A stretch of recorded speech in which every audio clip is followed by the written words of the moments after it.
Hello, everyone, and welcome back to the PetroNerds podcast. This is episode 71 of the PetroNerds podcast. It is Thursday, January 26, 2023, and I have an absolute special treat for you here today. I'm going to keep this intro very, very short and sweet because I gave a talk in Pittsburgh, or actually Cranberry, Pennsylvania, on January 12th, just 2 weeks ago today. It went over extremely well. It was to the American Association of Drilling Engineers, the Appalachian chapter, so AADE.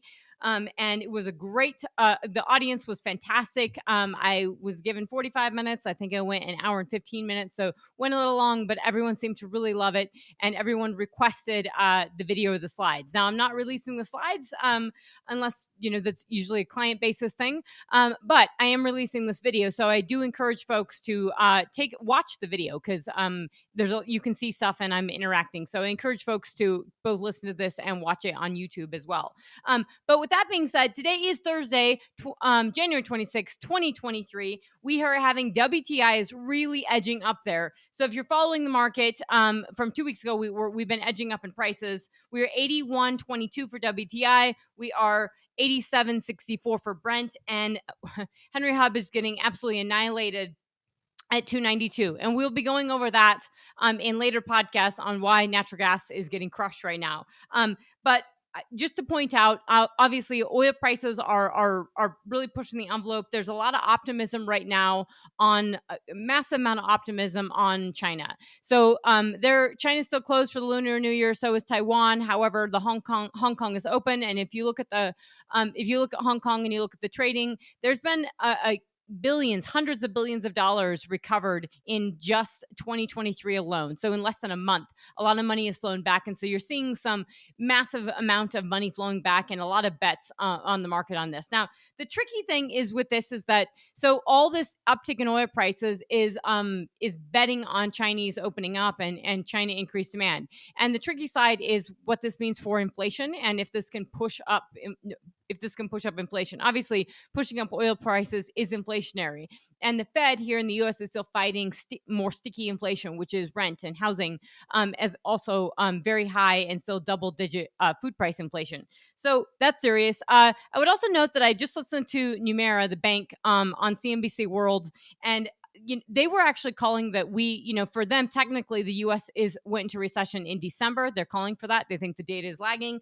And they also pointed out they've done some research on looking at individual countries, and the factors that dominate to actually go into a deeper or harder landing, basically a real recession, and not just the softer landing that everyone's talking about. And they talk about, what are the prerequisites, and some of them are this really high rapid uptick in housing, and then massive household accumulated debt.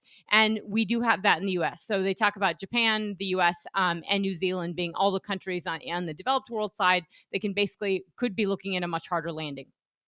I would also note the last thing before I'm going to let this we'll get into the presentation is Amazon. I talked last week about Amazon is cutting jobs. Microsoft is cutting jobs.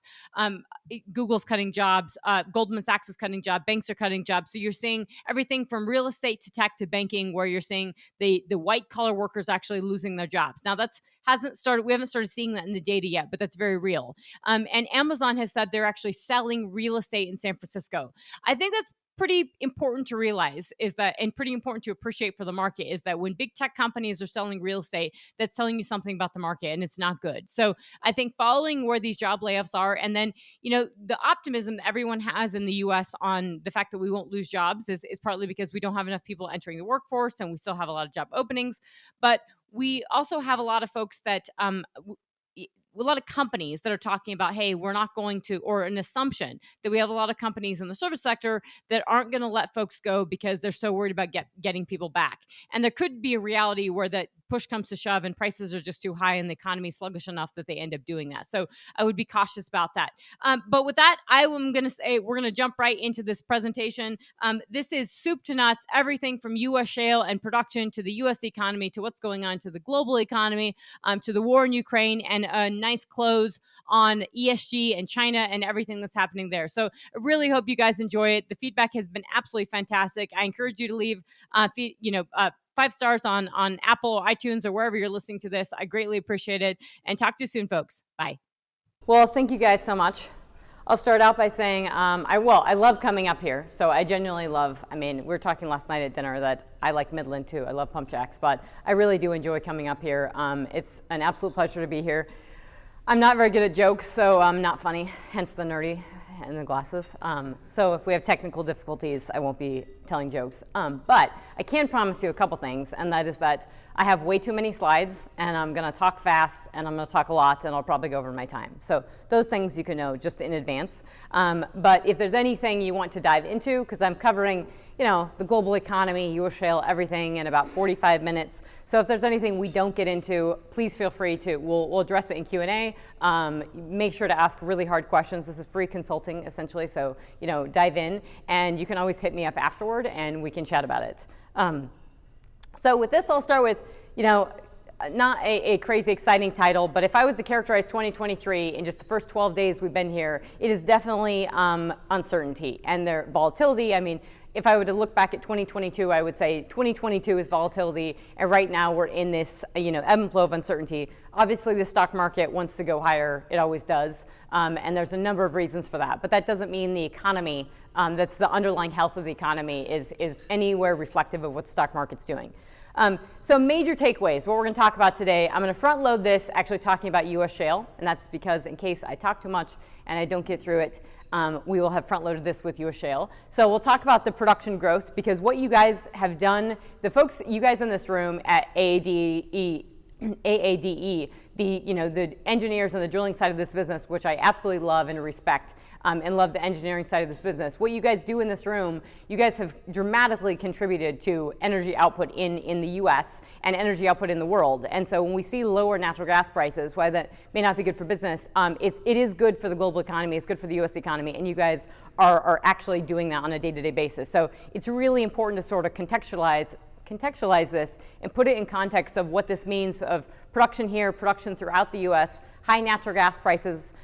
We actually haven't seen high natural gas prices over the course of the shale revolution. So there's a lot of nuances that are taking place right now, and sort of since COVID 2021 and 2022 that we haven't experienced. So we'll talk about all those, and then we'll talk about the public ESG pressure and investor pressure. If you've heard me talk, or you've listened to the podcast, or you've seen me actually here in the Marcellus or elsewhere, I do talk a lot about ESG. I don't look at it the same way as most people. I very much disagree with it. I have a very, very hard time with public operators really touting the ESG narrative, and we'll get into that as well. And that's largely because U.S. oil and gas production, the production side of the business, contributes 1% of U.S. CO2 emissions. So if everyone dropped their CO2 emissions to zero, it wouldn't really do much. So I don't really think this is about CO2, and that's why I go a little bit crazy on that. And I think it's bucketed in with investor pressure, and it's really important to understand that as well, and we can actually see that in the data. And then separate from that, we are going to talk a little bit about the war in Ukraine. We'll talk about inflation, the context of inflation. Obviously, war is not good, but an ongoing war is pretty bad because it creates a lot of uncertainty. And then we have inflation, and I'm not sure everyone understands inflation to the level that they need to. Especially today, we got our inflation read. It is lower than it was expected to be lower, but we're about basically at 6.5%. Yes, inflation is coming down, but inflation is still there, meaning higher costs for everything still exist. And that has severe ramifications, not just to the US economy, but to the global economy. And we will talk about that as well. I think it's really important to appreciate, if you go to the grocery store and you have sticker shock for buying chicken or eggs, you're not the only one. And if you think about the bottom half of the US consumer, inflation has really been felt, because if you spend most of your income on food and fuel, you have felt inflation more than almost anyone else. So if you think about that for the US, now think about that globally. We are one of the richest countries in the entire world. So if you think about the bottom half of the globe, when you're spending most of your money on food and fuel, you're really feeling inflation. So even if inflation's coming down, and the only reason inflation has come down this month and the month prior is because of energy prices. The big drivers in lowering inflation in the read we just got this morning was lower gasoline prices. And that's really serious. And you guys are directly contributing to that in a positive way of helping lowering prices. Energy, geopolitics, and power, super, super intertwined. There's nothing more, if you were to say what is the single biggest advantage the U.S. has, I mean, it's many, right? Institutions, rule of law, infrastructure, you name it, economics. We've got a lot of good things going. But we also are the largest natural gas and largest oil producer in the entire world by far. And that natural gas production is extremely, extremely important. And that's why, here in the Appalachian Basin, in the Marcellus, you're producing 35 billion cubic feet per day of gas. That is nothing to scoff at. That is a huge amount. That is more than China actually consumes total. That is more than that is basically the imports that Europe has had to import over the course that they were exposed to on the import side. So it's a big number, and it's why geopolitical leverage and energy production really, really matter when we're looking at this. And we will talk about the Russia-China dynamics a little bit, because I think when we talk about Russia and we talk about this war in Ukraine, not enough attention is paid to China and the role they have in it, and then China has a big role within ESG and climate change and everything going on there. And in all of this, I would just encourage everyone to be thinking about risk and thinking about business and economics and putting your business and contextualizing it. This may seem very doom and gloomy, and I don't mean it to be doom and gloomy, because I'm pretty pessimistic about the economy. However, with all that being said, knowledge is power, and there's a lot of opportunity that can be pulled from this when you really understand what's going on in the market. So oil and gas prices in the economy.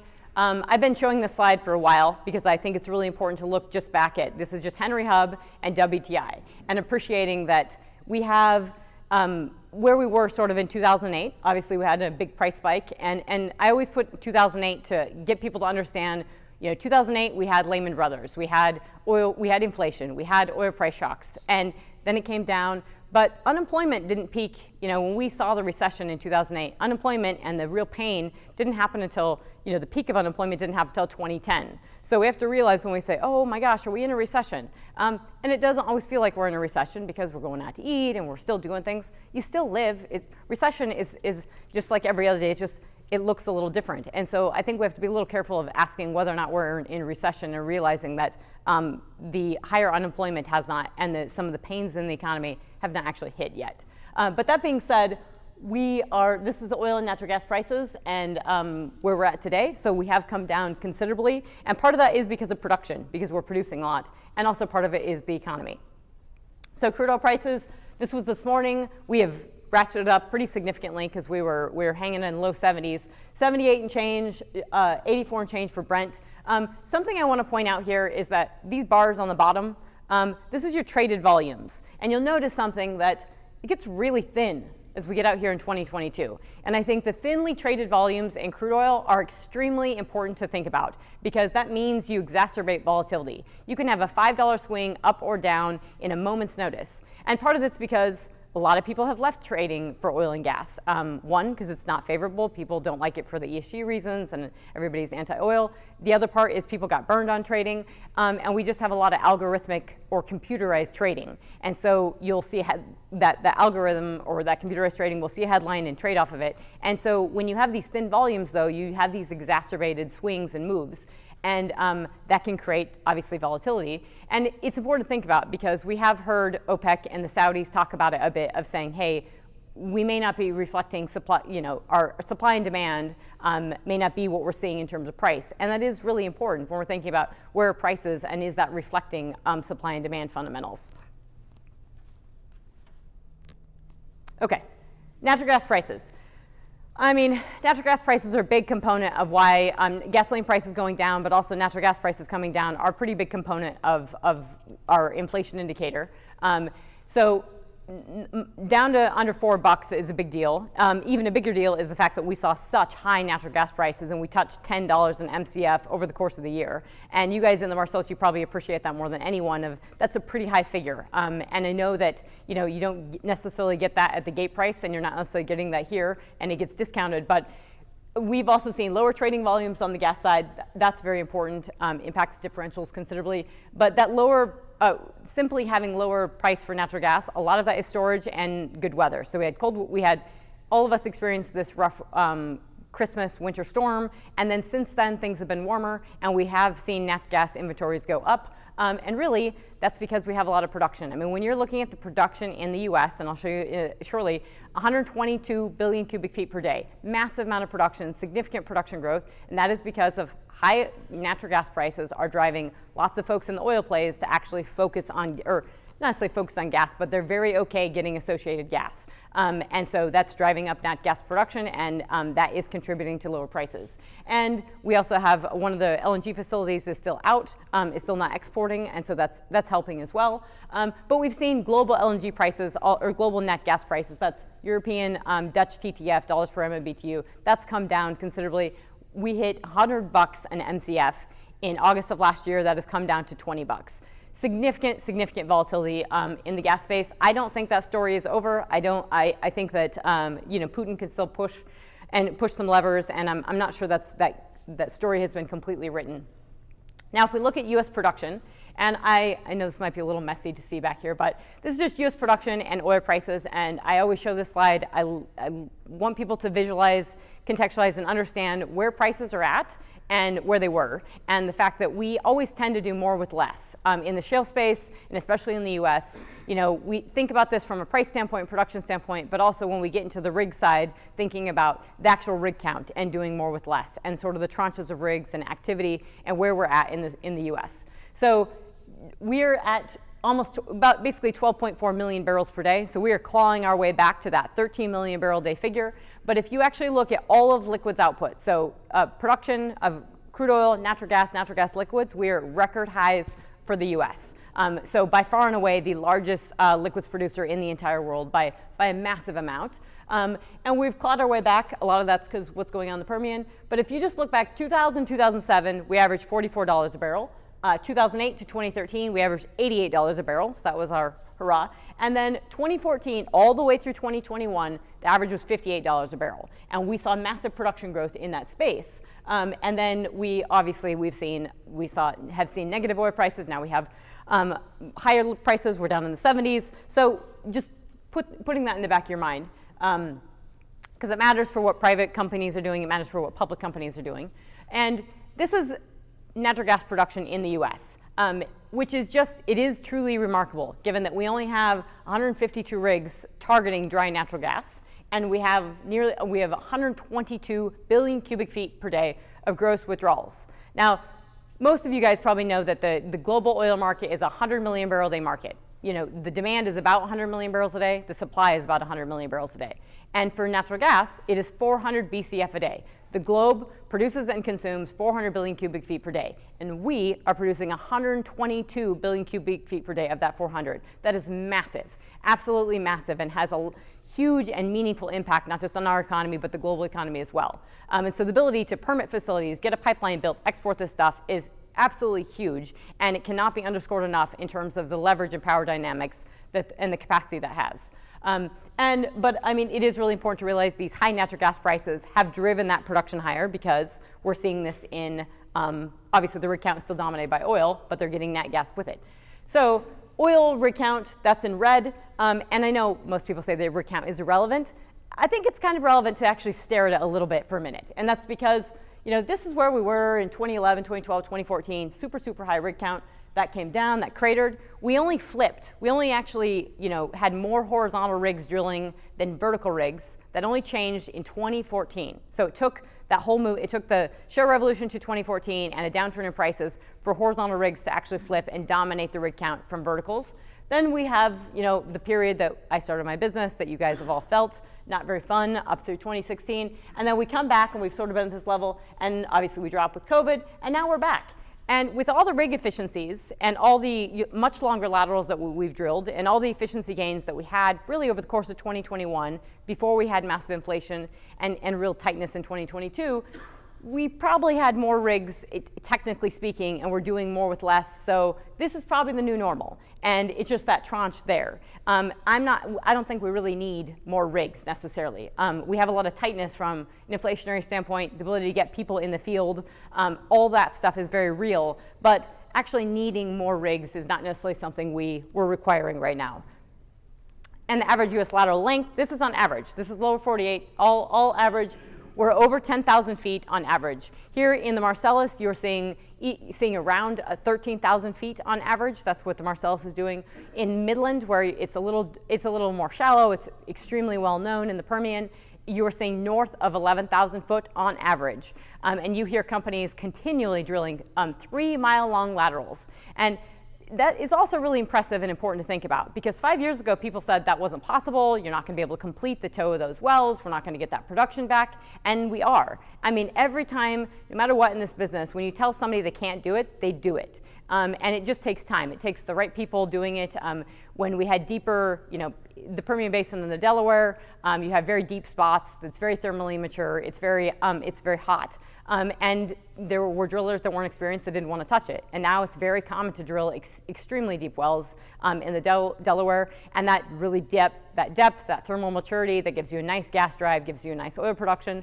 And now gas is really sexy, so that's all great. But all of that really matters in terms of this is not the, everything has changed, little bits of changes. And even for folks in this business, it's hard to follow this and track it and understand all these little nuances. But it's even harder for folks, I think, in Saudi Arabia to truly understand what's actually happening here on the ground. So oil production, again, I showed you this figure before, but it is being really driven by the Permian. And there's a number of different reasons for that. But that's part of that reason is, where you have public and private companies, where you have a lot of private companies, we've driven up a lot of activity. And even if the production is not in the hands of all those private companies, incrementally they've added production. But unfortunately, in places like North Dakota and places in the Rockies, we've had a lot of public companies. And where you have lots of public companies, you've had that investor pressure, you've had that ESG pressure, and they were slow to put their feet on the gas and go. Whereas the private companies we've had private companies in the Delaware Basin, based in Colorado, that have been drilled throughout 2020, which quite frankly, that's what everybody should have been doing. Capture the low day rates, drill throughout 2020, actually complete your wells as well, just don't bring them onto production. But very, very few companies actually did that. So that's production growth. I'll break this out and you can see where it's really coming from. But the US is the world's powerhouse. So this is our exports. So that's our exports of crude oil in red. That's gasoline, diesel in there as well, natural gas liquids, and exports and petroleum coke as well. And you can see we're basically at 10 million barrels per day of crude oil exports and liquids and product. Now, yes, we import some, but the point is that 10 million barrels a day is on par with Saudi Arabia on a very, very good day. So that's something that is really, really important to understand, because you don't hear it on major media outlets. You don't read it in the Wall Street Journal. You don't read it in the Financial Times. You don't hear it on CNBC. You don't hear it on Bloomberg. You don't hear it from the White House. You don't hear from anybody that we are the largest crude oil producer, but also exporter as well. And I do have a bone to pick with a lot of operators, and it's important to throw this out. I'll re-put this slide at the end when we talk about ESG a little bit more. But everybody jumped on the ESG bandwagon and the net zero bandwagon. And so from medium-sized independents to large independents to majors all jumped on the ESG bandwagon. Part of that was because of the big shareholder shakeups that we had in 2021 in May, where we had from Exxon to Chevron to Shell all on the same day, actually. But everybody jumped on the net zero bandwagon and put out a nice slide and said, I call it the I Heart Net Zero slide, because everyone did it. And I don't think this was the smartest thing to do. I think you should have been drilling for more oil and gas. I'm not saying you do it, you go willy-nilly, you do it the right way, and obviously you do all this stuff, but the emphasis on this and the dollars that companies are spending on ESG stuff and lower carbon or lower emission stuff, a lot of that is lower energy or lower BTU output. And that has a meaningful impact and has helped contribute to this energy shortage globally and inflation and real problems within the economy. And that is very serious. And I think oil companies and natural gas companies need to understand their role in this. And it's also important because no one else is going to advocate for this industry. If oil and gas companies cannot do it themselves, then we're kind of screwed. So oil and gas companies need to be able to advocate for themselves and talk about the industry in a positive fashion. And this stuff does not help. So permit approvals. This is the most anti-oil and gas production administration we've had. In terms of a political office, those in the White House, that we've never experienced this. We didn't have this under Obama. even anyone prior to him. So we've never seen anything quite like this on the, the anti-oil and gas movement. Now, how that's materialized, obviously, we've sort of bucked the trend in production, but that doesn't mean it hasn't been an uphill battle. So it's production growth in spite of the administration, not because of them. Some of the stuff same happened under Obama, but most of that was rhetoric, and they didn't do anything. This is just permit approvals for federal land, Bureau of Land Management. I just put this in red. That's pre-Obama in red, Trump, and then Biden. That's Trump in red and Biden in blue. And you can see we've had a pretty strong drop-off in federal approved permits.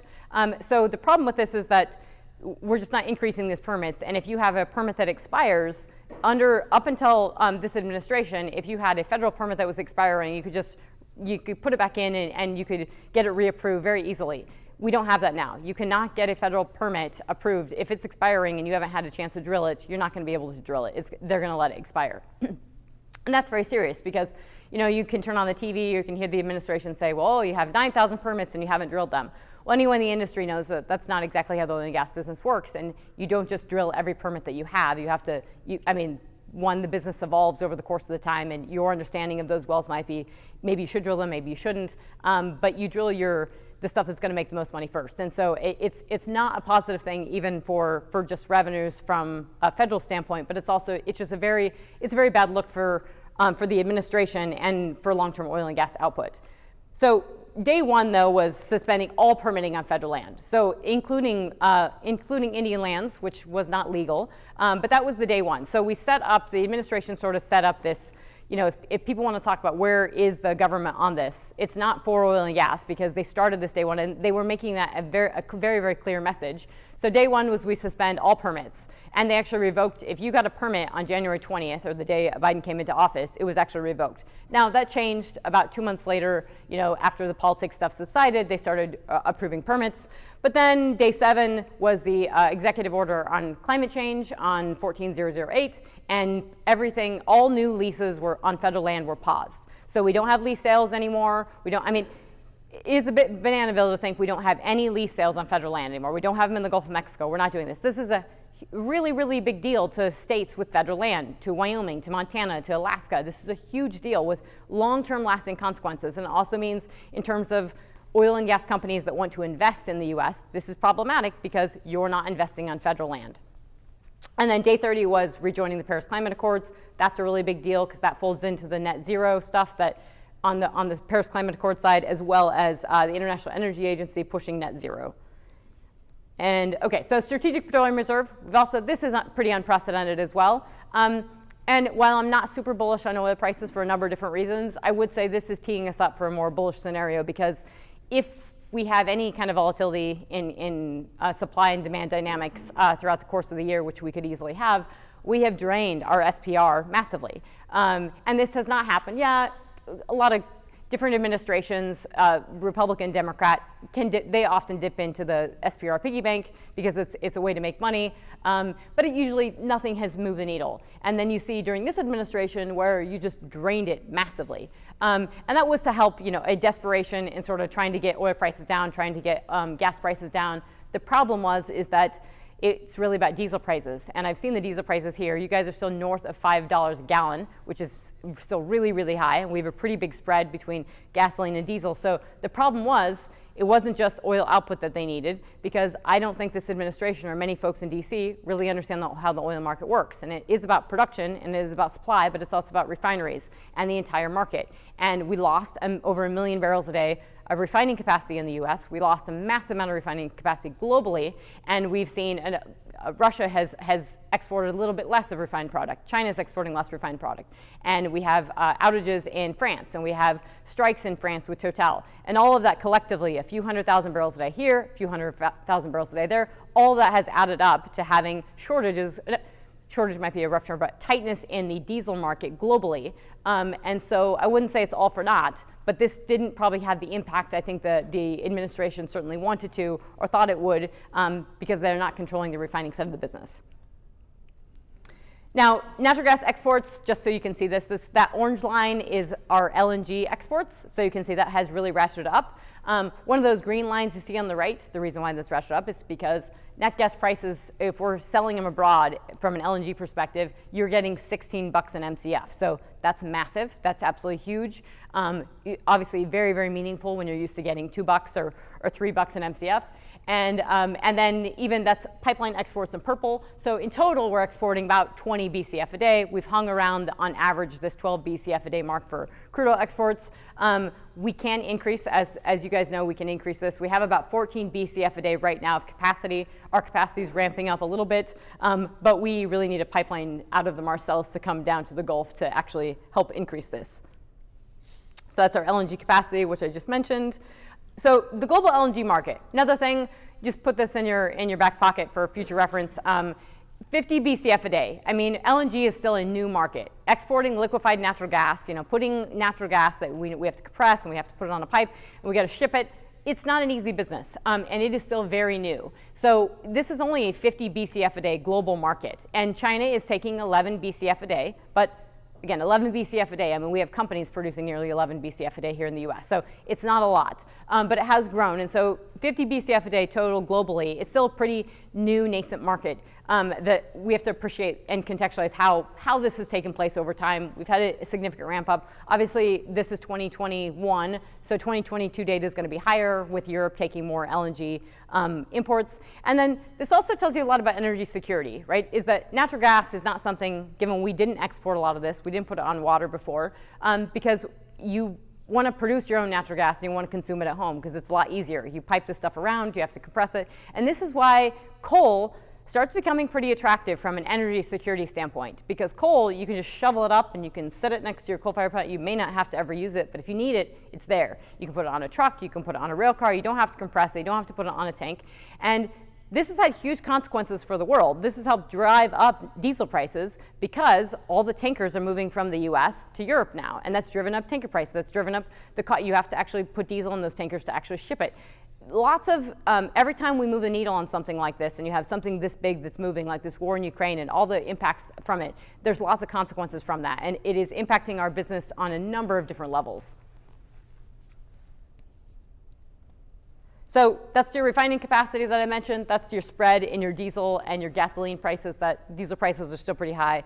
Everything's come down a little bit, but you still have this pretty big gap between gasoline and diesel. And that red line is refining capacity. And so that's how much we lost over 1 million barrels a day of refining capacity during COVID, when we had negative oil prices, we had lost demand, and we had refineries just shutting down left, right, and center. This happened not just in the US, but this happened globally. And that has had huge, huge consequences for the diesel market and for everybody this, last year, especially when everybody's ramping up. And it wasn't just ramping up. It's not like it wasn't just driving. We had the increase in prices that we had, not from last year, that started before that, from the fall of 2021, started because we had increases in electricity prices and because natural gas prices went up and Europe started flipping and taking natural gas out and started burning diesel for their power generation. And that started the drive in driving up diesel prices and driving up oil prices. Okay, switching back gears, now we're going back into the U.S. This is this public-private thing. I like to put it in color so people can see it. I think it's really important to realize in some of the nuances and evolution taking place in the shale space. So private rigs are in purple, public rigs are orange. Also the colors of PetroNerds, just conveniently. But you can see that the privates are kind of everywhere, right? And the publics are very concentrated. Makes sense. They've got their all their ducks in a row, no pun intended. But they have their assets cored up. They're very concentrated. It's in good acreage. But we can see the purple guys everywhere else. So people say, if I show this slide abroad, people say, those aren't going to do well. Half those aren't going to do well. Well, most private companies are not drilling today and haven't been drilling over the course of the last 2 years because they're not making money. Actually, it's pretty hard to get that money. And so when they're drilling, completing these wells, they're making money. Now, do they perform as well as, in years past? Maybe not. But at $100 oil, your returns were pretty good and you don't need them to perform the same level. So when oil prices go up and gas prices go up and natural gas liquids prices go up, a lot of what people call tier 2 acreage, tier 3 acreage, tier 4 acreage, baby gets thrown out with the bathwater with that, because a lot of privates see opportunity there, and they have been not just making money, but adding to production. So it's very important to just see the privates are sort of everywhere, and they've extended the boundaries of these plays, and the publics are caught up. And so it's also, I mean, the privates are flexible. They are private companies. They don't have the investor pressure, the shareholder pressure, and they were able to sort of, you know, go very quickly when the publics were not. And if we look at the rig count, just breaking it out, it's very, I mean, it's impressive to see this, because in 2018, we're basically at 2018 levels for private rigs. And that is really important to note, because there's nobody you could have talked to, probably not a bank, but definitely major private equity firms were convinced that this day was over. Several years ago, they were convinced that the role of the private operators, especially the 1 and 2 rig mom and pop companies, that was over. And that's just not true. And that's why it's really important to appreciate this business continues to evolve. And these little nuances matter a ton. So we're at over 400 rigs, private rigs. So we have more private rigs running than we do publics right now. And the publics took a long time to come back, and they're slowly coming back. You know, they probably should have come back a little sooner, because now we have $75 oil instead of 100. But they can stay the course, and they can still make money at $75 oil. And that's sort of how they work. But it's meaningful when you see that drop and that comeback. And if we just look at, that's oil rigs on the left, gas rigs on the right. So you can see between publics and privates, we saw oil companies on the private side really come back for drilling for oil. We've seen publics, though, steadily bring that back. And then on the gas side, we can really see where gas prices impact quickly. When gas prices come down, the private guys are laying off rigs, and we've seen a steady ramp up in the public companies on the gas side. And again, that's because we have so much gas actually being produced from oil, but it still gets folded in, and it's important to pay attention to. So, sorry. This is where we eclipse. So if you're following this stuff closely, and being the nerdy person that I am, I do. So it was September where this flipped, where the publics and privates in the Permian were basically in line, and then publics moved out and privates moved down, because we started seeing some move in prices. And partly that's also availability, tightness in the market, rampant inflation, and the ability to get people, the ability to get crews, everything has been very, very serious. So you can see a bit of a pullback and a flip there. And then I think this is a fantastic chart, and these numbers don't line up, so you have to be careful with that. But if you just look at where were the private companies in the Permian Basin pre-COVID, and where are they now, I don't know if anyone would have predicted you would have had more privates than you did, more private drilling than you did even at the height in 2018, and you do now. And that is still very impressive. And I'm not sure anyone would have predicted that you would have had half of what you do on the public side. So just zooming in so you can see this a little better. This is Permian Basin. Again, reiterating my point, and this is the Eagle Ford. I was just in South Texas, and you can actually see this, like if you're driving down there, you see these, they're pretty spread out, but I mean, you see private companies all over the place. We see this, if you look in the Permian Basin, these privates have, you know, I mean, they're across the map, whereas the publics are cored up. And then here in the Marcellus, you can obviously, I just threw that map up for your benefit, also very concentrated as well. And then DUCs, so drilled but uncompleted wells, we don't have to spend time arguing on what a DUC is. I know there's deep conversations we could nerd out on forever. These are not strategic DUCs. I like to show this because this is simply a function of looking at how many holes are being poked in the ground. And so it does show you activity, sheer activity. So drilled but uncompleted wells, I don't care like how many we're waiting on, et cetera, why we're waiting on them. The point is a hole has been poked in the ground. Purple is the privates, and public is the orange. And you can see, holy moly, the private companies have poked a lot of holes in the ground, have a lot of DUCs out there, and they are much, much, much wider and bigger in terms of vast area and acreage than I think a lot of people have appreciated over the course of the last few years. And then if we look at well completions and WTI, so I threw all this together. It seems like a lot, but it actually is pretty meaningful. So this is keeping with the same colors, so private's purple, orange is public, and I've stacked this up. So these are all completions in the US, not just horizontal, these are US well completions and WTI. So you can see we haven't come back, you know, if we're looking at the total where that bar is, we haven't come back to our pre-COVID levels, our highs before. And then the rig count corresponds. So this is the orange is the rig count for publics, purple is the rig count for privates. That hasn't quite come back as well. And then WTI is in black. And so you can just see, I mean, obviously the the privates are responding, but all that nice information on one chart. And then if you break it out, this is where you can actually really see that investor pressure, that impact to the public companies from the ESG and investor pressure side. And these are the well completions, which to me matter more than the rig count, matter more than anything else, is that who is poking the holes in the ground. And that matters if you're a service company for who's actually doing the business. So that's, again, rig count is the line in purple. The bar chart is the well completions. And you can see how well that corresponds to WTI for privates, and then how the publics just haven't come back. That's obviously, they want to return money to shareholders. They're obviously this is an anti-oil and gas movement in the public space, people pulling money out left, right, and center from public companies. And now they're starting to come back, but that has a huge impact in terms of just overall activity and production growth. And then that's stacked, same way to look at it, that's just well completions, public and private, that's Permian. So we have come back in the Permian, whereas in the whole of the US, if we're looking at it, we haven't seen the well completions come back, but in the Permian Basin we have. We're basically at pre-COVID levels, and a lot of that has been driven by a ramp up in private activity, and that's why production growth has really come up. But that's the breakout for the Permian. You can see privates obviously off to the races. Public companies haven't come back quite yet in terms of the actual well completions. We have not recovered just yet. And then the oil production is the fantastic story here, and just incredible.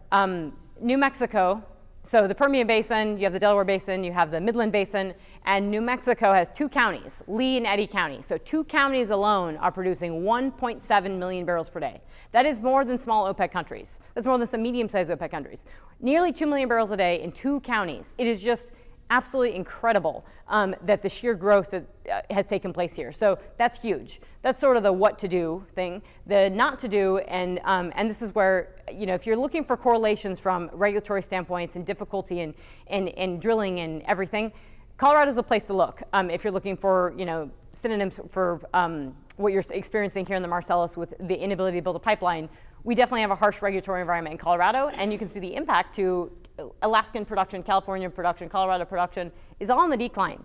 And that's despite everyone else growing. So it doesn't matter if these states don't want to do it, other folks are doing it, and that's why you're seeing so much activity concentrated in the Permian Basin. And then if we look at productivity, and this is really important, and I don't know what my time is, so somebody's just going to have to wave to me when you're shutting me down, because I know I'm talking too much. But so productivity, these are all shale plays together, and this is normalized productivity. So this is 10,000 foot laterals, we've normalized it, and you can see that 2022 is this red line. So not punching above everyone, but right sort of in the middle, which is the fact that it's still that high is pretty good, given what I just showed you from all the activity and where all the wells are drilled, and they're not exactly in the tier 1 acreage or whatever people may want to call that. So that's the oil side. The gas side is crushing it. And that's because gas prices have been high, and these are the oil plays. So folks are clearly targeting gas, and we see that. You can hear ConocoPhillips talks about in the earnings call. You can actually look at their wells and see where they've targeted gas. You can see that they're prioritizing gas in certain areas over oil. And the consequences of that are pretty big, because certain operators, like in the Permian Basin, are targeting deeper reservoirs that produce a little more gas, and they say that at least they're not foregoing other acreage or other reservoirs that they can go back to later. So just very, very significant consequences that we haven't seen in the last 10 years. And the result is high gas output, especially on a normalized basis in your oil plays.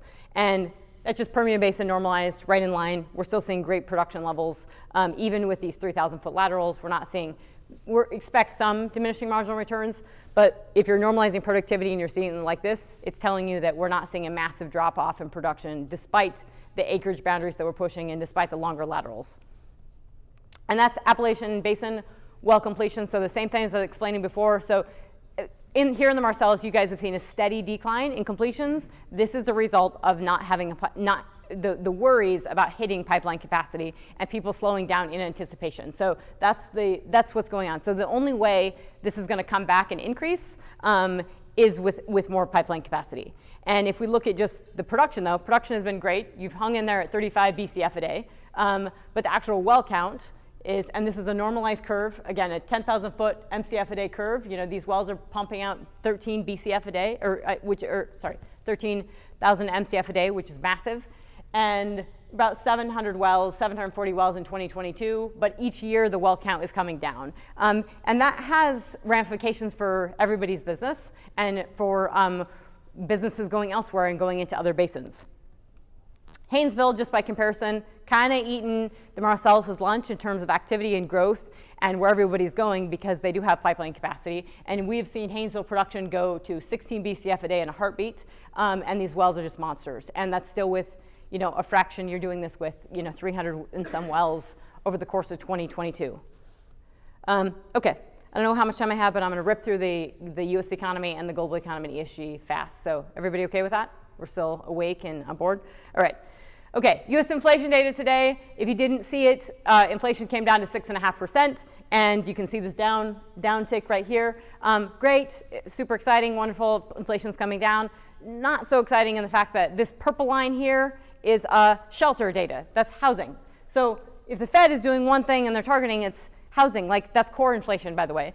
Housing is a part of your core inflation. So that hasn't come down at all. It's actually not taking a beat. That food and electricity prices are this top one. That's really bad. You can see that it's way higher than it was. All these are way higher than they were in 2008. So I think still very problematic. And it's why the Fed is continuing to say, hey, we're going to raise interest rates and we're going to hold it there. And the market's saying, no, you're not. You're going to cut rates. The Fed needs to raise rates and hold it there because if this doesn't go away, this economy is screwed and we will have problems going forward. So very, very serious for watching food, watching electricity, and also in watching shelter because the Fed raises rates. That means interest rates are higher. It's harder to get a mortgage, harder to make a payment on a mortgage. That helps actually drive up rental rates. So it gets very tricky on how to actually balance all this. And then I think the black swans are sort of out there, and Jamie Dimon has talked a lot lately, been very positive on the oil and gas industry. But actually in the earnings call, they said a couple things, and I think it was a very clear articulation. I'm not sure everybody took home as much as I did, but he said a couple things, and he talked about, the U.S. consumer is pretty good. They have a little bit of cash, but basically said, okay, that cash is everyone's going to spend through that cash pretty quickly because we have inflation, and we can do the math on that of, when people spend all their savings. We're already seeing credit card debt go way up. We're already seeing savings come way down. So this is already taking place. But he talks about checking accounts getting depleted sometime mid next year. And then he talks about, we have inflation, we have higher mortgage rates, so we have higher interest rates. We still have inflation. We have oil volatility. We have a war going on. I mean, all those things are pretty serious. So if anyone can say they understand all those well and they can predict the future, they can't. And all those create massive uncertainties and massive issues within the global economy. But he just points that out. And then he talks about sovereign debt levels and essentially says those are the uncertainties that we know about today and in the future. And those are just the ones that we know about. They're not about all the other things and the interplay of all those, which are very serious. In the US here, we also have a problem. People have not gone back to work since COVID. We have a massive fiscal lag that's overhanging, not just in the US, but in the entire global economy, where it doesn't matter where you go in the world, people will say, we just don't have enough people working. I was in the UK in December, and everybody was telling me, every taxi driver told me, it's because of Brexit. Everybody left because of Brexit. And I was like, well, we didn't have Brexit in America, and we still have a problem with people getting back to work as well. So this is a global systemic issue that came from pumping $27 trillion into the global economy, both from fiscal and monetary stimulus in the course of a handful of months over 2020. Huge amount of money. That's created inflation and it's created problems. But in the US, we still have 3.6% unemployment. Also why the Fed needs to continue to raise rates because people haven't gone back to work and we have an imbalance and we still have high demand. And this line just shows you job openings, right? We still have a pretty big gap, and it's coming down, but it's not coming down to where it was before. So we still have a lot of job openings. And then these lines, not important, you don't have to get lost here. That red line is your labor productivity, your output per hour. And you can see it has come down, not something you want to see. You don't want to see output per hour coming down because you're seeing total compensation go way up. So we're paying more and we're getting less. That is also very bad for the economy and very, very bad for the go forward. And simply, there are not enough people looking for work. This is your number of unemployed people per job opening. And so in February of 2020, it was basically 1-to-1, 0.8, call it 1-to-1. Now it's 0.6. So you have half a person for every job opening. The math just doesn't work. And that is why this is really problematic. We also have debt. So last year, and we continue to add massive household debt. So you guys probably know we had this, everybody went crazy during COVID and everybody had to buy a house. And not only did they have to buy a house, they had to buy a really big house, and they bought it in a place that they thought they could work from home forever. really nice idea in theory, may not work out in the future, but huge household debt. Yes, lower mortgage rates, but everybody bought nice homes, everybody took equity out in their homes, everybody built a kitchen, and they built a yard, and they got a pool, and they did it all. And this contributed to huge household debt. And so that growth, we have not seen that high of debt growth since 2007. And 2007 obviously is the housing crash and everything. So we're much higher than we were there. So the health of the US economy and that debt, even at low mortgage rates, is still a massive amount, especially if you start seeing rising unemployment and people start losing their jobs. So credit card balances are up. I don't care what people say, like, this is your credit card debt. I just pulled this morning, and it came down and it's back up. We are way above where we were in 2007, 2008, and that's household savings. So household savings are being depleted. People are spending credit cards on their credit cards with incredibly high interest rates.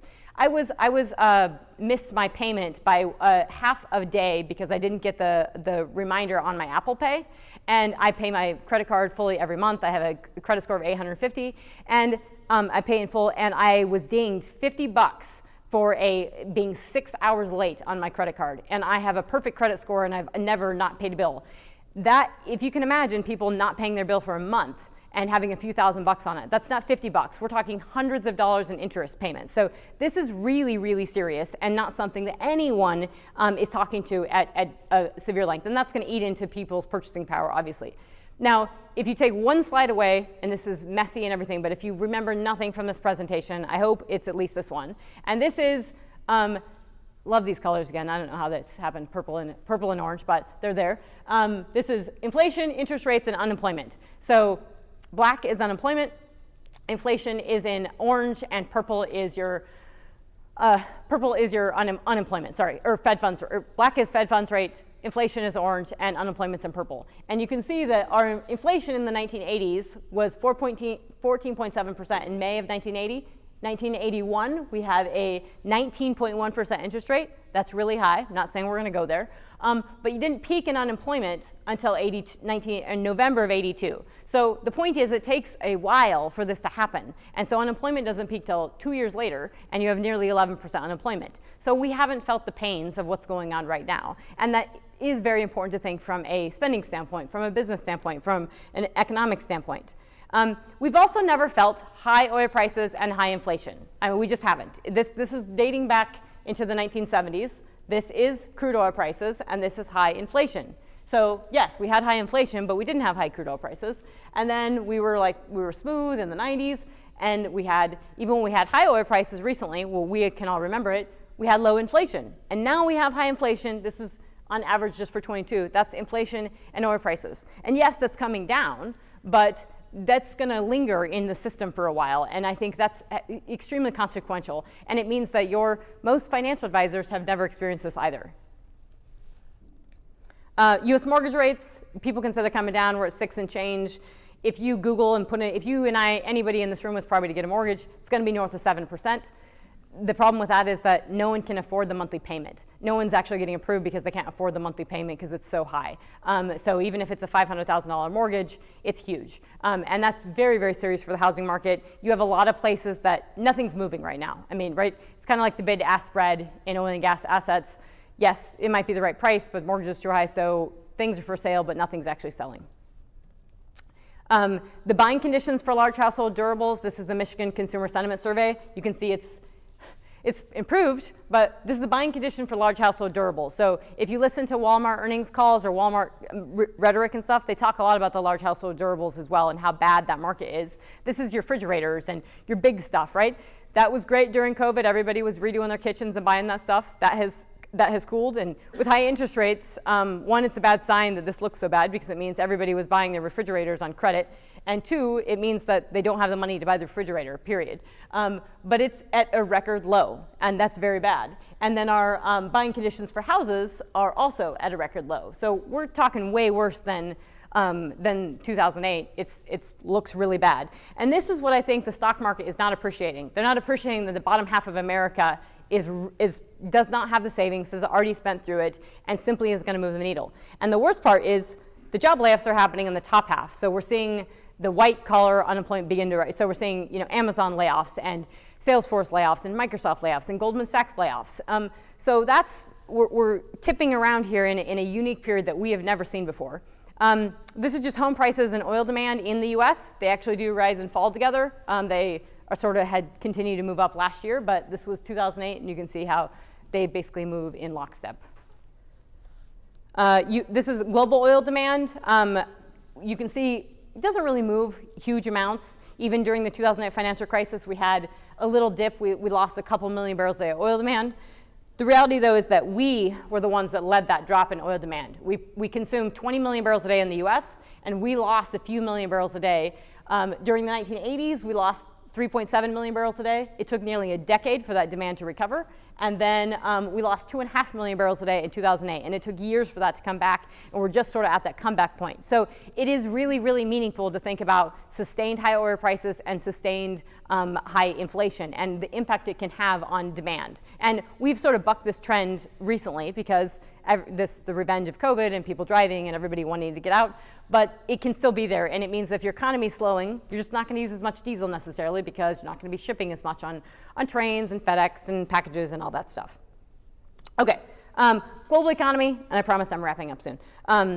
Global economy downgrades, IMF to World Bank, everybody's downgrading the global economic output. So GDP, gross domestic product, is decreasing across the globe because of all the reasons I just mentioned, because of high food, high fuel, high inflation, you name it. World Bank just came out with a report 2 days ago. It is worth a read. It is extremely damning in terms of just basically what inflation has meant for the global economy and how bad the global economic picture looks. Basically, they've downgraded economic growth for the entire world by almost 2%.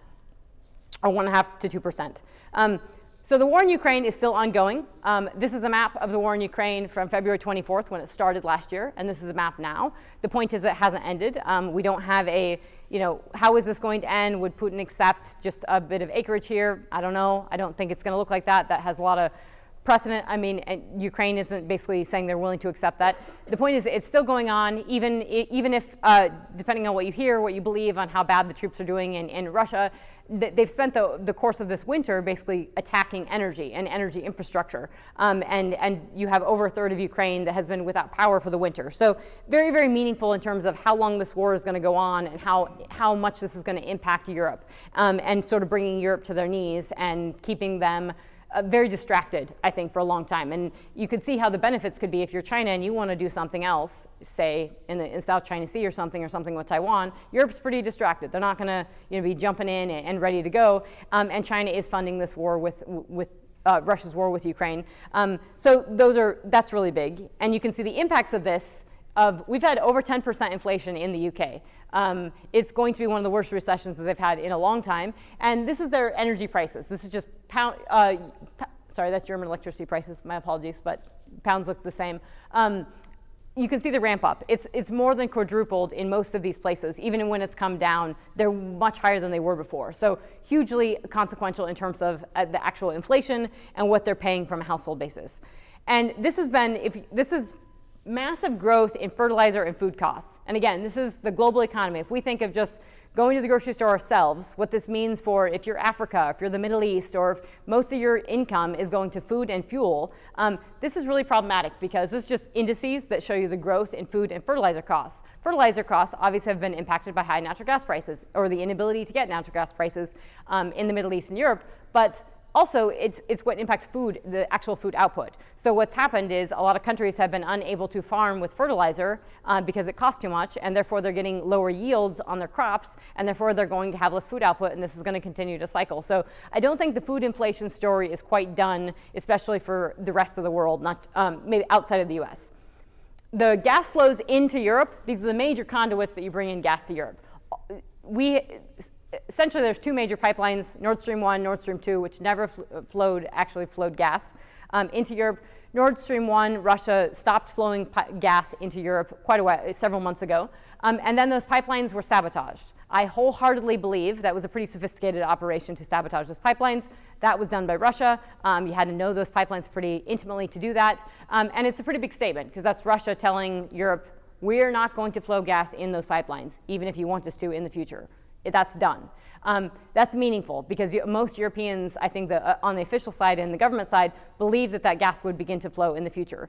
And there's still some more levers to pull. I mean, there's still gas flowing through Ukraine. Bit shocking because you'd think they might go after that first. So there's definitely a few more levers to pull in terms of taking all the gas out of Europe. But right now, those volumes it's pretty small, and that's why we're importing so much gas. Now, this was the ability for a less Russia is not a global economic superpower, okay? They produce a lot of natural gas, but they produce half the natural gas that we do. But this is case in point of what not to do. This is all the leverage that Europe gave them. Europe consumed 55 billion cubic feet per day of gas, and they produced only 20 billion cubic feet per day of gas. So they're exposed to everything in the middle, 35 BCF a day of gas. And lo and behold, their exposure to Russia was 16 BCF a day just on the pipe side, and then they got another couple BCF a day via liquefied natural gas imports.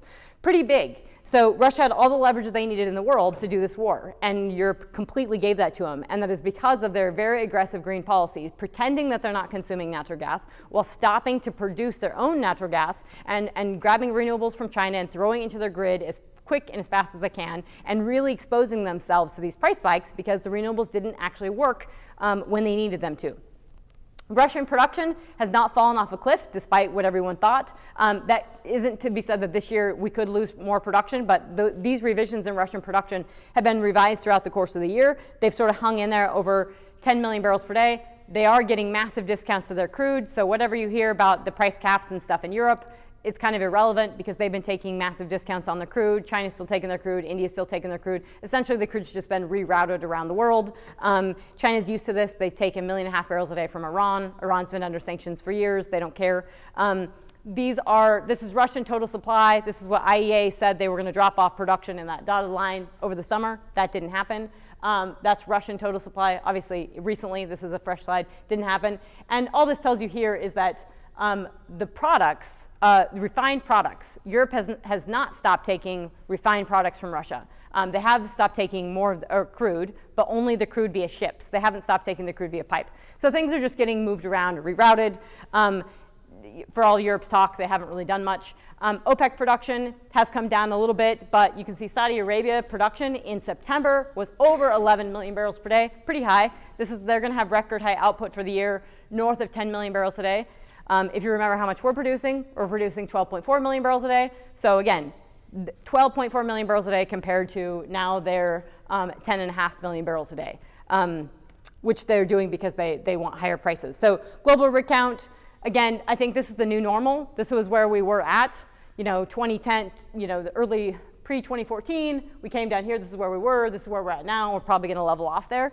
And I don't think I don't think crude output, yes, we need more investment, but I don't think crude output is going to be the problem right here because we have demand issues. This is Chinese crude imports.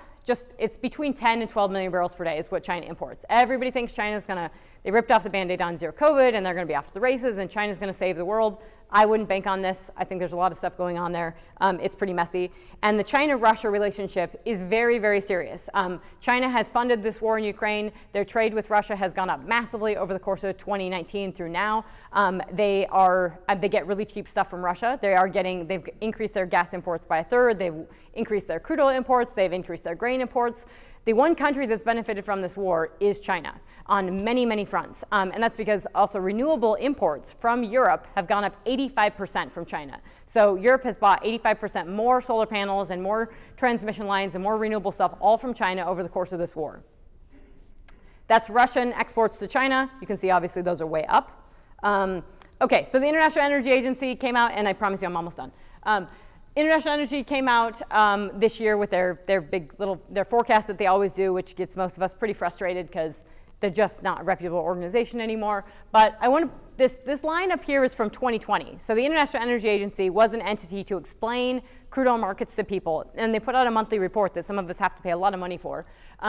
And they said in 2020, the IEA has made its own position clear. Since the scale of the COVID-19 crisis began to emerge, we have been leading the calls to put clean energy at the heart of the economic response to ensure a secure and stable recovery. Well, it tells you right there. They have now become an advocacy organization. So everything they're saying now, you got to put a big question mark against it. And then now, during this crisis. So this is October, the report came out, and they said, the world is struggling with too little clean energy, not too much. Faster clean energy transitions would have helped to moderate the impact of this crisis, and they represent the best way out of it. And that is just completely not factual. Renewables, in terms of the intermittent, in terms of wind and solar, which is basically the renewables we have, they just don't produce the power and have too much intermittency. So that's nearly a complete lie, but it's definitely not factual, and it's flabbergasting and amazing. This is the oil demand forecast that they say we need to do to get to net zero. And this is why the net zero is such a big problem, and why companies need to be very careful with this and promoting net zero. Because net zero is what they're calling this for demand to go from 100 million barrels a day to 25 million barrels a day. You can't do that. It's nearly impossible. And they're calling for massive near-term drop-offs in demand that just aren't realistic. And I mean, we shut down the global economy in 2020, and they're calling for more than that. That would bankrupt not just the industry, but it would bankrupt the global economy. So it's simply not realistic. And then the promotion of all this on the ESG side is a really big deal. And this is why I think it's really important.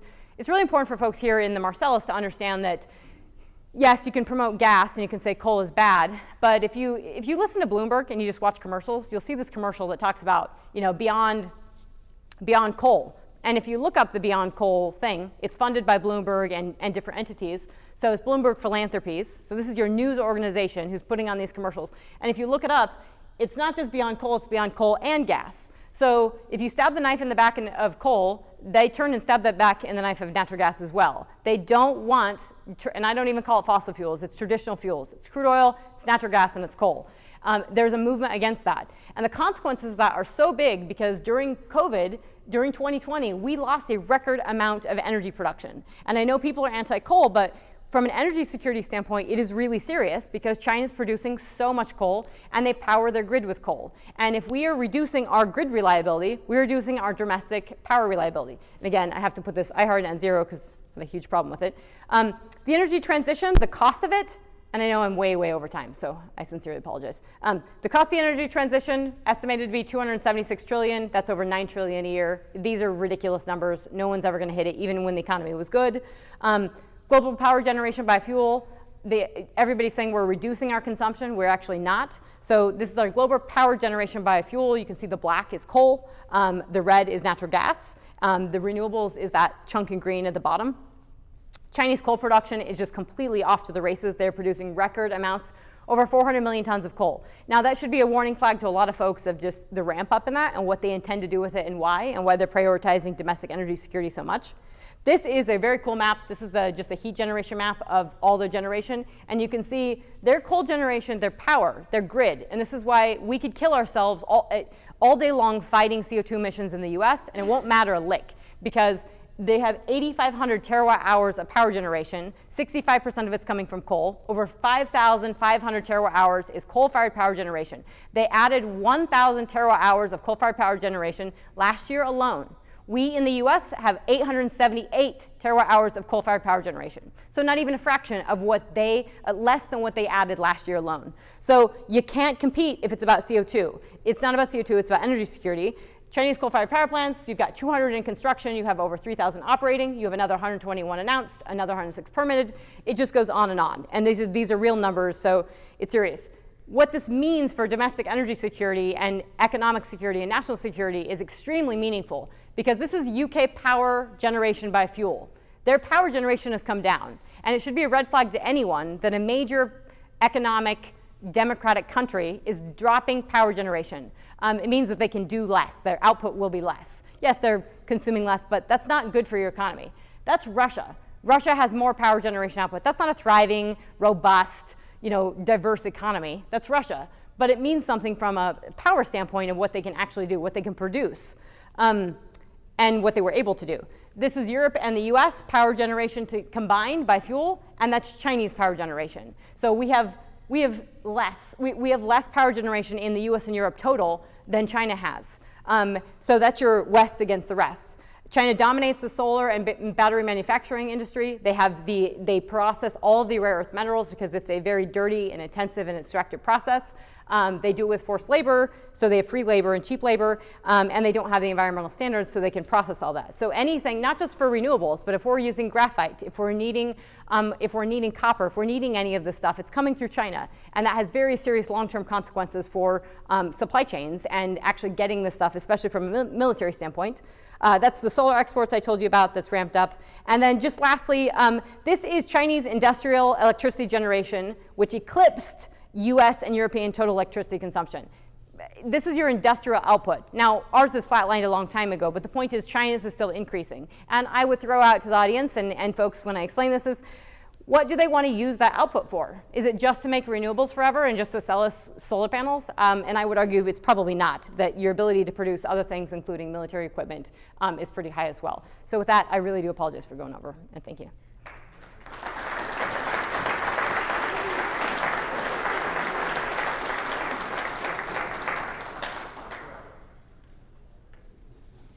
I don't know if you want me to. Oh, sure, yeah. I know we're over, but maybe we'll grab a couple questions. Does anybody have any questions? Bob? ESG for medium to small companies, how is it going to affect what's going on? I mean, a lot of times the smaller companies right now aren't going through the ESG process. In the public companies, the smaller public companies? Yeah, it's still impacting them. And the reason I say this is because, I mean, they're still dealing with it from a banking side, and they're still dealing with it from the investor side and how they're getting their money, and they still have to hit certain targets. It's not nearly as much, but they still have to do it. And the reason I say if you start breaking out the layers and looking deeper into that, they don't have the same compliance that you say you do in Europe. But it's all setting a precedent for it to increase. And so if it starts getting harder for medium and small companies that are public to invest in oil and gas, that is consequential for our actual production. So I think it's very real. It's still there. It's waning. We're not seeing it as much as the height of the ESG craze, because most of these renewables didn't make money before, but at high interest rates they don't make any money, and it's really hard to actually invest in this stuff. So we are starting to see money, I think, from the biggest hedge funds, from the biggest money in the world, is pulling back out of all this green craziness. But I think the impacts from a banking standpoint, if we continue to allow, and that's why I think as public companies, public CEOs need to start standing up and pushing back and making it clear what they're doing and why they're doing positive things and the impact to it. Because so if they're just taking it and not defending themselves or sort of eating it, that's not working. So I do think if you don't sort of push back against it, it's going to rise. But they're being impacted from. If they could get more capital, they would have done more. And I would bet that we could easily find a handful of medium and small public companies that have been not able to do as much as they wanted to do because they are public and because they have been restricted in their funding. I'm letting him dictate questions. So. Trisha,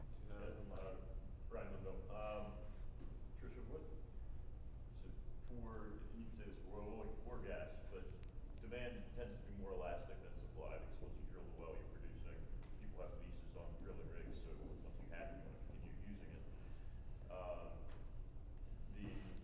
So if I'm thinking about it, sort of long term, if there's constraints on access to capital, you have a higher hurdle rate because of ESG pressure, other things, lack of bank financing. That'll tend to elevate sort of long-term energy prices. Over the short term, you could have a lot of volatility. So if you have significant recession, aggregate demand goes down, supply doesn't go down as much. I guess one, do you agree with that general framework?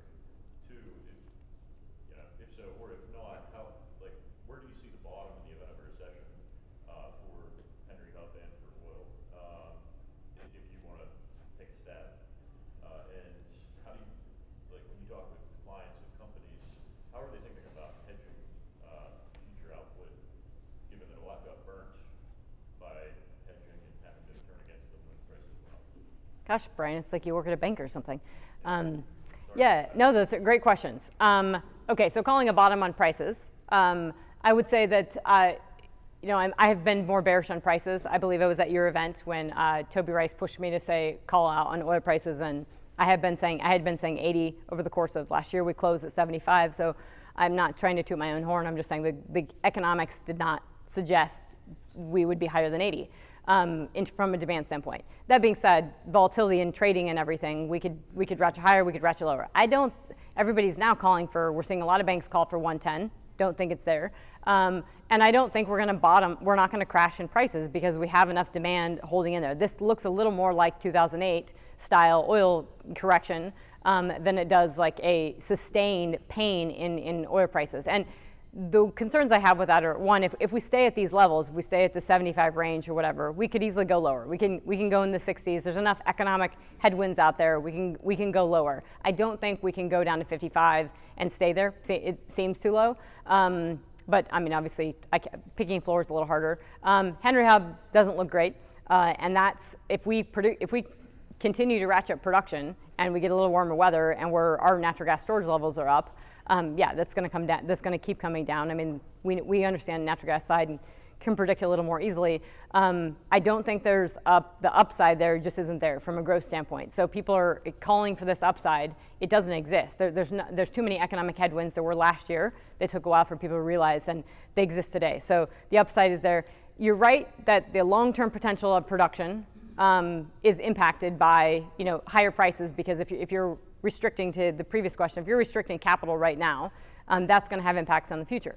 I want everybody to be careful with that, though, because I would say, again, the last 10 years of the shale revolution, we've done more with less every single time. Every single time it's been restricted, prices have dropped, we've done more with less. And I think globally, we've seen output go up as well. I mean, we are doing more with less in the US, even with all the pains of inability to get a truck driver, a truck driver quitting on site for a location. I mean, not being able to get your frac sand in the beginning of 22. Yet everyone is drilling, completing these wells.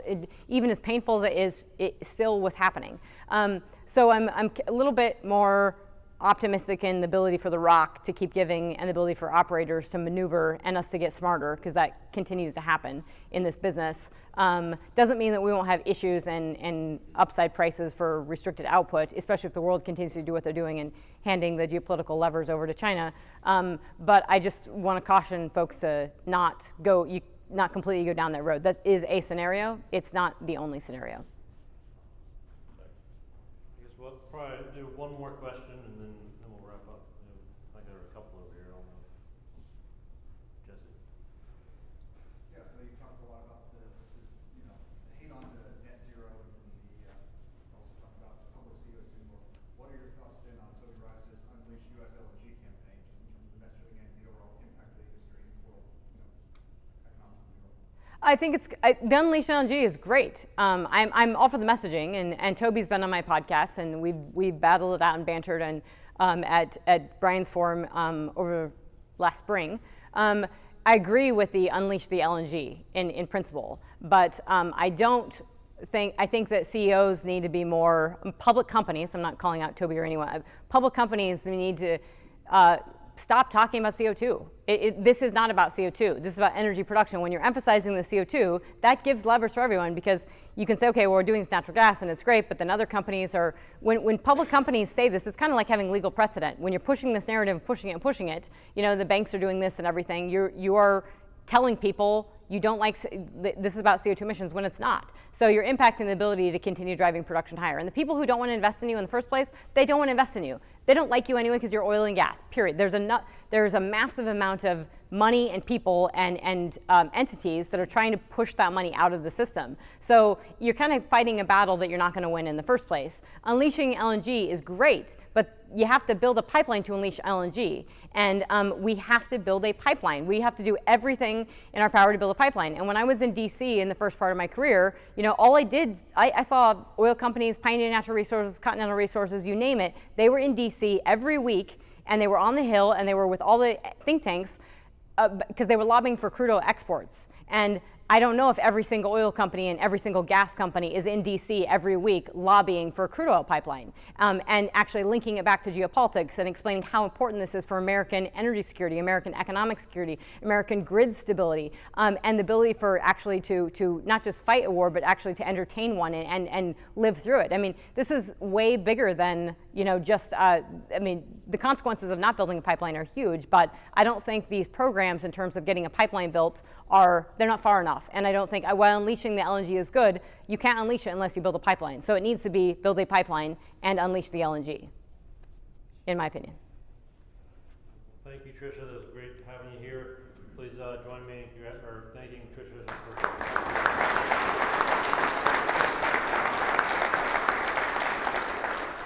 All right, just to close out.